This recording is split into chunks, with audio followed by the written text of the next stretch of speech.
Tú hueles mal, pero a nadie le importa, porque todos huelen mal también. Tu cuerpo está cubierto por una capa de suciedad acumulada durante días. El agua más cercana fue usada ayer por 7 personas. Y hoy, tal vez, tú también entres ahí, si tienes el valor. Bañarse en la Edad Media no era un alivio, era un riesgo. Riesgo de enfermar, de pecar, de salir aún más sucio que cuando entraste. Nada de jabón perfumado, nada de espuma, nada de privacidad. Estás a punto de descubrir cómo el simple acto de lavarte se convirtió en una leyenda y en una rareza en gran parte de la Europa medieval. Si aún estás aquí, escuchando sobre agua sucia y jabón hecho con grasa animal, puede que este canal sea más tu estilo de lo que imaginabas. Dale like al video y suscríbete, pero solo si aguantas hasta el final sin saltarte nada. Y dime en los comentarios, ¿desde dónde estás viendo? ¿Y qué hora es allá? Siempre hay alguien oliendo mal con nosotros, en otro uso horario. Ahora apaga las luces, tal vez enciende un ventilador para crear ese sonido ambiental suave y vamos a sumergirnos juntos en el viaje de hoy. Al salir de la casa, pisas directamente el barro que todo el mundo en la aldea llama calle. Cerdos caminan libres, gallinas corren de un lado a otro, y el niño del vecino ya tiene los pies metidos en algo que parece, o tal vez, realmente es el estofado de ayer. El concepto de higiene personal, como lo conoces hoy, simplemente no existe aquí. Bañarse no es un hábito, es un evento. Como un eclipse o una ejecución pública. El agua, esa cosa que hoy parece tan simple, es un recurso complicado. El río que brilla a lo lejos, de cerca, brilla menos. Es un cóctel medieval de jabón rancio, restos de ropa lavada y, claro, una o dos sorpresas venidas de los baldes del baño. Los historiadores aún discuten si las personas evitaban el baño por superstición o por pura practicidad. Pero algo es seguro, no vas a despertar y meterte directo en una ducha caliente. Vas a elegir entre seguir sucio o quedarte empapado y tiritando de frío. Algunas ciudades tienen casas de baño colectivas, pero son raras, y cuando existen, funcionan más como círculo de chismes que como espacio de relajación. Pagas unas monedas, entras en un tanque con agua tibia y extraños a tu alrededor. Nada de privacidad, nada de silencio, y con suerte, ningún hongo inesperado. Si eres campesino, tu higiene se resume a buscar un balde de agua helada del pozo y esconderte detrás del granero para intentar lavarte sin morir congelado. Jabón, casi nunca. Lo que hay está hecho con sosa cáustica, áspero como piedra pómez y con un olor a cabra vieja. Pero si tienes suerte, puedes frotarte unas hojas de lavanda o salvia si las cabras no se las comieron antes. Curiosamente, bañarse incluso podía considerarse peligroso. Se creía que el agua caliente abría los poros y dejaba entrar enfermedades. O sea, estar sucio, en su lógica, era una elección inteligente. En la Edad Media, la limpieza no era sinónimo de santidad, era sinónimo de ingenuidad. Algunos, sin embargo, se limpiaban con más frecuencia. Los monjes, por ejemplo, tenían reglas al respecto, aunque frecuencia aquí significar una vez al mes. Los nobles podían contar con sirvientes que llenaban una tina de madera con agua caliente, pero eso tomaba horas, y el agua se enfriaba rápido. Era un lujo reservado para pocos. Así que tú te lavas como puedes. Te frotas con trapos, te enjuagas con fe, y rezas para que la próxima lluvia ayude un poco. Pero no te preocupes, nadie huele bien. Y, sinceramente, nadie espera que tú huelas bien tampoco. Empiezas a caminar por las calles del pueblo y pronto notas que el olor de la Edad Media es casi un personaje más, tal vez el más constante de todos. La mezcla de humo de leña húmeda, restos de comida, estiércol de caballo y sudor humano forma una nube invisible, pero omnipresente. Y no viene solo del ambiente, viene también de las personas. Tus vecinos, el carnicero, el herrero, incluso el sacerdote, todos desprenden ese mismo aroma colectivo de bañarse no es prioridad. Mientras caminas hacia el pozo para buscar más agua, ves a niños jugando descalzos, cubiertos literalmente de barro. Uno de ellos se ríe con un diente menos, sosteniendo una rana como si fuera un tesoro. La escena es casi poética hasta que recuerdas que el agua del pozo no está filtrada y que alguien lavó tripas de cerdo ahí ayer. Aún así, es todo lo que hay. A tu lado, una señora frota ropa sobre una tabla de madera, usando un jabón casero hecho de grasa animal y cenizas. Piensas que su ropa probablemente saldrá tan sucia como entró, pero a nadie parece importarle. Después de todo, la limpieza en la Edad Media era una idea bastante relativa. Notas a un grupo de hombres cargando baldes de agua hacia una casa grande en la cima de la colina. Es la casa del señor feudal. Ahí, bañarse es una ceremonia. Tienen tinas grandes, muchas veces hechas de madera reforzada o de cobre, que deben llenarse a mano, balde por balde.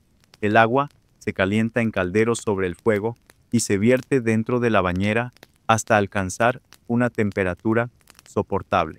Es un lujo lento, laborioso y tan costoso que normalmente solo ocurre en fechas especiales como antes de una fiesta o después de una cacería especialmente sangrienta. Y aún así, esa misma agua puede ser reutilizada. Primero, el señor, luego la señora, después los hijos, en orden de importancia. Al final del proceso, el agua se parece más a una sopa que a un baño. Pero nadie se queja, porque, otra vez, el concepto de higiene secuencial aún no ha sido inventado. ¿Recuerdas historias sobre reyes que se bañaban solo 2 o 3 veces al año, como Luis XIV de Francia, y aún él, rodeado de perfumes, tenía salones enteros dedicados a disimular el olor del cuerpo? Los perfumes no eran vanidad, eran camuflaje. Los historiadores aún debaten si el baño era visto como pecado por la desnudez, o como un riesgo para la salud debido a las creencias médicas de la época. Lo que se sabe es que los médicos medievales creían que los malos olores transportaban enfermedades. Por eso, en lugar de bañarse, las personas simplemente se rodeaban de aromas, lavanda en los bolsillos, ramas de menta bajo la ropa, o incluso esponjas empapadas en vinagre colgadas del cuello. Te duelen los pies de andar descalzo y te preguntas si vale la pena hacer el esfuerzo de calentar un poco de agua para lavarte hoy. Pero la leña está mojada, el viento sopla fuerte, y tu cuerpo ya se ha acostumbrado a esa capa de polvo, sudor y tiempo. Y entonces lo entiendes. Nadie está intentando oler bien. Todos solo están intentando no empeorar. Decides entrar en una casa de baños, una de las pocas opciones colectivas para quien no quiere o no puede calentar agua en casa. La construcción es sencilla, de madera oscura, con ventanas pequeñas cubiertas por tela gruesa. Dentro, el vapor es denso, el calor sofocante. El aire huele a hierbas, sudor y madera húmeda. Las casas de baños fueron populares en Europa hasta el siglo XV y funcionaban como una mezcla entre spa comunitario, lugar de socialización y, a veces, incluso burdel disfrazado. Te desvistes lentamente, intentando ignorar la mirada curiosa de un hombre ya sumergido hasta el cuello en una tina. El agua aún está limpia, dice, con una sonrisa desdentada. Pero, ¿qué quiere decir exactamente con aún? ¿Dudas? Pero terminas entrando. La temperatura es tibia, casi agradable. Te sientas y dejas que el cuerpo se hunda. La madera cruje y una espuma gris se forma a tu alrededor. Reconfortante, si logras olvidar el hecho de que probablemente estás compartiendo microorganismos con al menos 7 personas más. A tu lado, una mujer arroja flores secas y romero al agua, intentando enmascarar el olor del ambiente. Ella dice que ayuda a purificar el cuerpo y espantar a los malos espíritus. Un hombre en la esquina murmura que eso es brujería. Te das cuenta de que el baño, en aquel tiempo, no es solo una cuestión física, es un evento cargado de creencias, supersticiones y juicios. Mientras frotas tus brazos con una toalla áspera, recuerdas que los jabones aún son raros. En su lugar, Se usa ceniza mezclada con grasa animal. Una pasta pegajosa que deja el cuerpo con la textura de cera vieja, pero al menos el calor relaja tus músculos. Cierras los ojos por un instante, fingiendo que el olor es agradable, que los sonidos de personas tosiendo no te molestan. Pero pronto, alguien entra corriendo y grita, el padre dice que los baños colectivos son pecado, y un grupo comienza a murmurar en señal de acuerdo. La tensión sube como el vapor en el ambiente. Decides salir antes de que la sesión de relajación se convierta en una sesión de exorcismo improvisado, mientras te vistes, con ropa que vuelve a absorber el sudor y el olor del mundo exterior, piensas en cómo el baño es visto de forma tan ambigua. En algunas ciudades italianas del siglo XIII había días dedicados exclusivamente al baño. En otras regiones, las casas de baños fueron prohibidas completamente por miedo a la inmoralidad.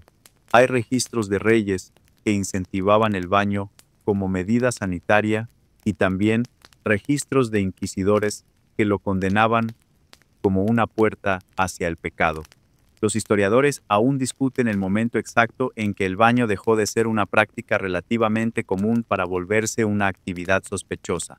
Algunos señalan la peste negra, cuando se empezó a creer que abrir los poros con agua caliente facilitaba la entrada de enfermedades. Otros culpan al retroceso de la medicina árabe, que defendía la limpieza, y al ascenso de un cristianismo más rígido, que asociaba el cuerpo desnudo con el deseo y el pecado. Sales de la casa de baños sintiéndote un poco más liviano, pero ya rodeado nuevamente por los olores del pueblo. Un perro pasa corriendo con un hueso sospechoso. Una mujer lanza un balde por la ventana sin aviso, sin ceremonia, casi olvidas cómo era sentirse limpio, y entonces recuerdas. En la Edad Media, eso no era una sensación, era un lujo. Caminas por las calles estrechas de la ciudad medieval, intentando no resbalar con los residuos que la vida cotidiana deja sobre las piedras. Tu cuerpo aún conserva el calor del baño colectivo, pero la sensación de limpieza se evapora rápidamente frente a la realidad.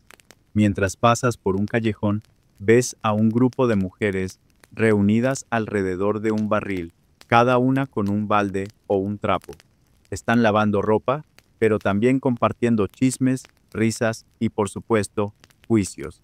En la Edad Media, lavar ropa era una tarea ardua, hecha a mano en ríos, pozos o barriles con agua tibia, ceniza y, con suerte, un poco de jabón de grasa animal, el mismo que se usaba para bañarse.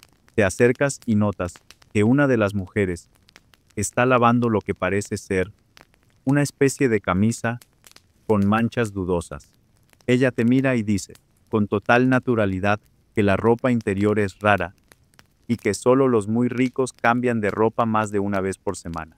En muchos casos, se usa la misma túnica por días o meses seguidos, y cuando algo huele demasiado, la costumbre es simplemente colgarlo al aire libre y dejar que el viento purifique.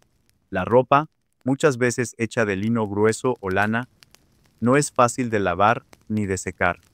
Las telas se empapan con la humedad y pueden tardar días en secarse por completo, especialmente en invierno. Mientras observas, una joven sumerge la prenda en un balde de agua grisácea y la frota con las manos enrojecidas por el frío.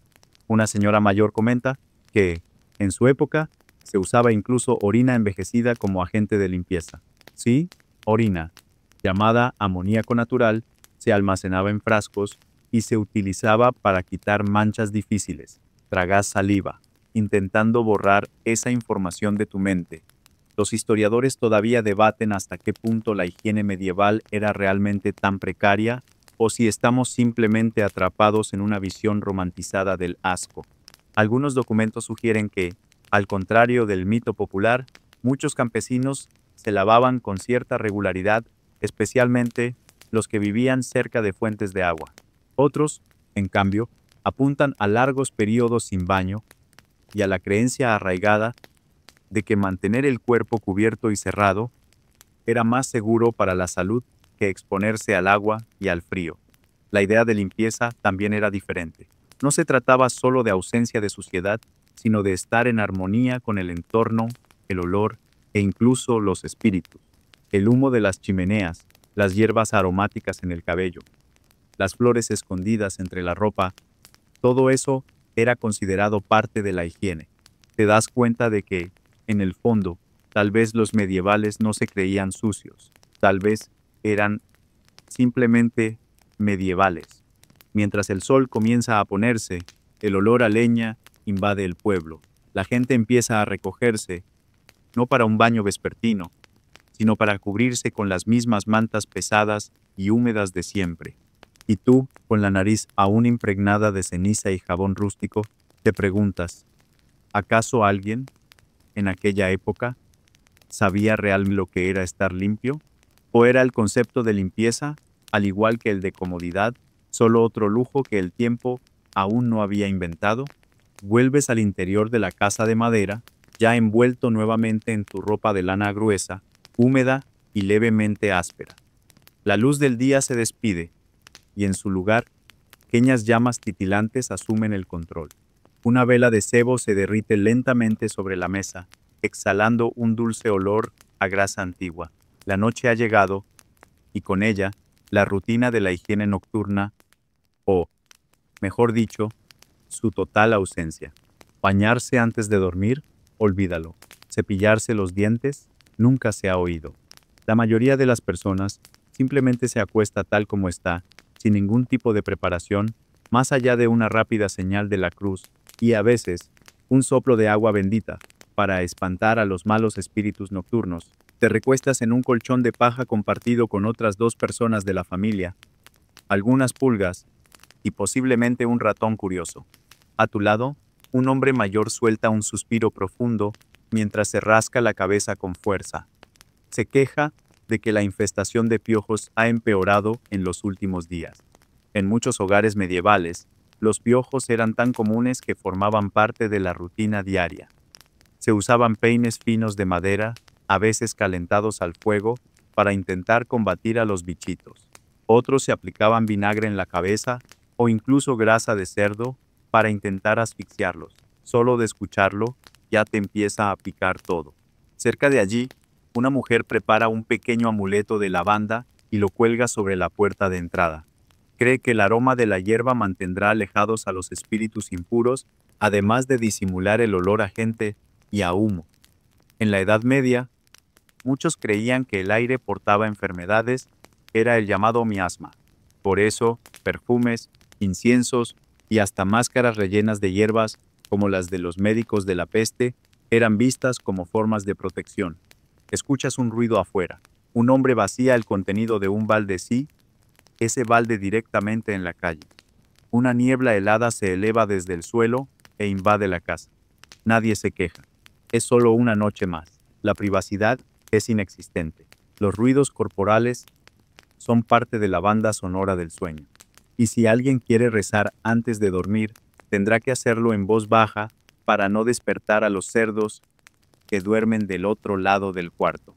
Los historiadores todavía se preguntan si la falta de higiene era realmente una elección o simplemente la única opción posible dadas las limitaciones del tiempo. Hay documentos que muestran que, cuando podían, las personas se bañaban en lagos o fuentes y que ciertas comunidades tenían reglas de limpieza más estrictas que otras. Pero para la mayoría, la realidad era dura, sin jabón, sin toalla, sin tiempo. La supervivencia venía antes que la estética y, muchas veces, salud. Te acomodas como puedes. La manta es gruesa, huele a humedad y pesa casi tanto como tú.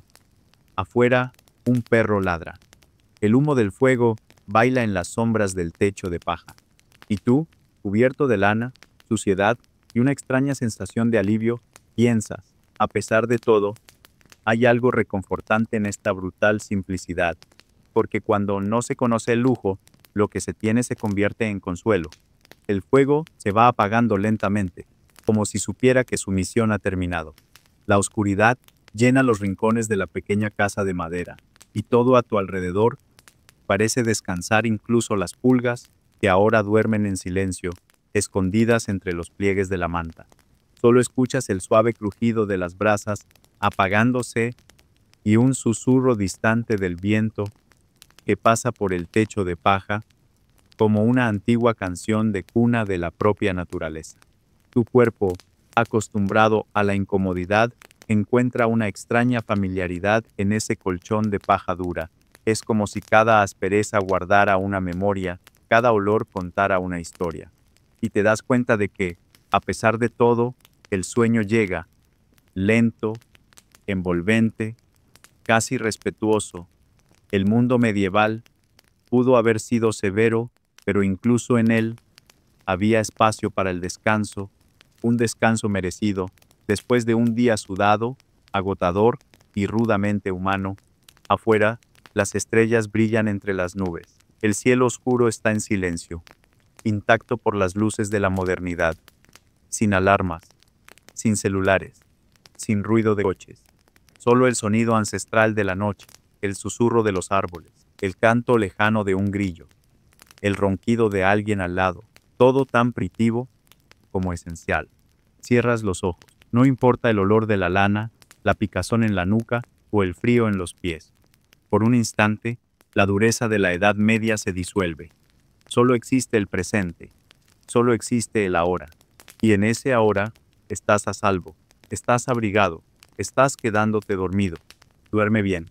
Que tus sueños sean tan ligeros como el vapor de una tina tibia y que despiertes agradecido por vivir en tiempos con duchas, jabón y sábanas limpitas.